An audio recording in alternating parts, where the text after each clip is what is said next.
Hello, I'm Patsy Ramsey. Daddy's not here, but this is Jean Bonnet.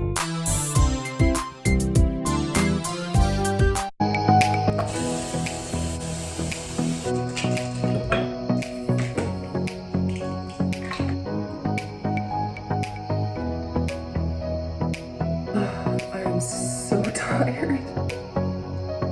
It's gonna be a good day. Bye-bye. Have a good day. Bye-bye. Snuggle. Stop sign. Turn left onto Pleasant Street. Then turn right onto Stoughton Street. I'm stuck behind a 1-800-toilets truck right now.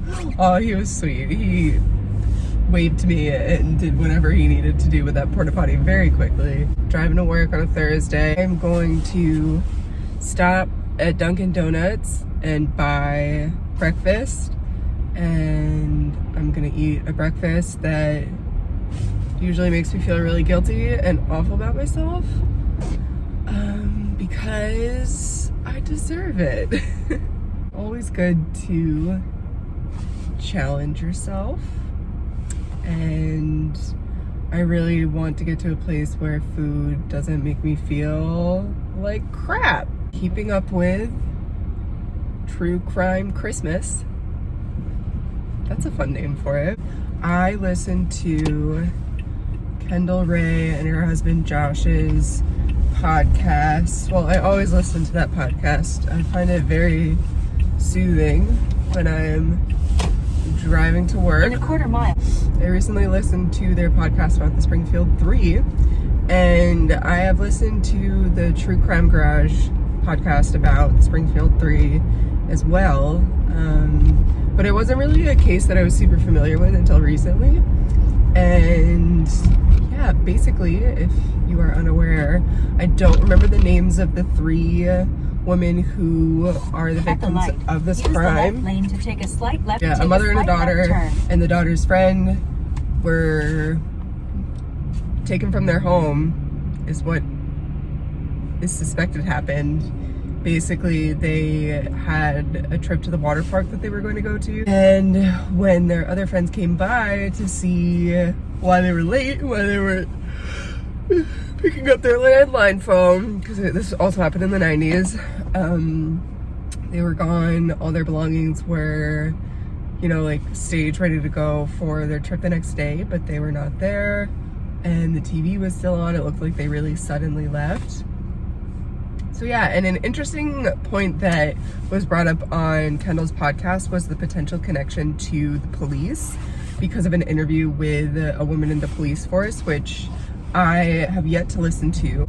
Probably should, but I'm a busy lady, so she apparently is very like shady and kind of expresses that she knows what happened but can't tell. She can't say it, and I think that that is probably a huge lead, and based off of the very preliminary research and evidence from this case that I've looked into, I think that it's possible that someone in uniform came to their house and told them that they needed to go with him immediately, and these poor women, you know, listened because you've got someone in a police uniform telling you things to do, knocking on your door in the middle of the night, and he did something awful and terrible. I doubt that they are still with us, unfortunately. I'm intrigued by the whole police connection. I think that is very telling, and I can't think of any reason why someone would leave their home so suddenly to never return, unless someone was in a police uniform and telling them that they needed to, because police are scary, you know? So that's my thoughts on the Springfield 3, but if anyone is actually watching this, would love to hear your input, because the other day someone corrected me about Moorbury and it was very helpful for me. So True Crime Christmas. Blah, blah, blah, blah. Alright. I have a sandwich in my lap. It was expensive. So, something in my brain is like, you can only have coffee with almond milk and nothing else. But like, that's a really sad way to live. The whole sugar is the enemy. It can be really dangerous sometimes. And yes, I eat in my car on my way to work. I'm living my life these days. It's very hot out. It's chunky. It's like a big slab of fake meat. What is Beyond Meat made out of? Oh, I don't even think that I mentioned that I got the Beyond Meat sandwich. I was too ashamed of the fact that I'm eating a breakfast sandwich. My dad has tried this. I'm not a vegetarian, but I used to be. So I just think it's funny that my dad has tried this before. My sister or I have. I doubt my sister will eat this. She is a vegetarian. Okay, first bite.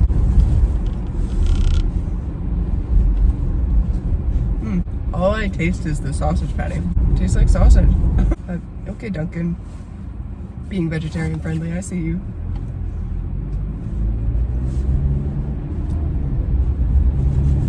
That's all from me. I'm gonna go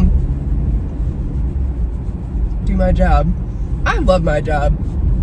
It is really hard some days, but I don't know. My special ed director the other day said to me, he was like, "Thank you so much for always working with the kids here." I'm like, that's my job. that's easy. Other aspects, not quite so easy, but being with the kids, being a listening ear for them, that's just my job. I can do that. So yeah.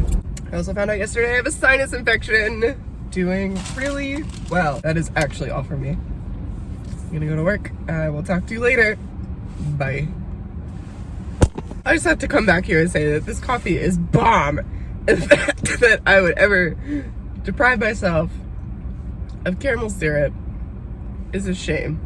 Because I drink this coffee and I feel like I can do literally anything.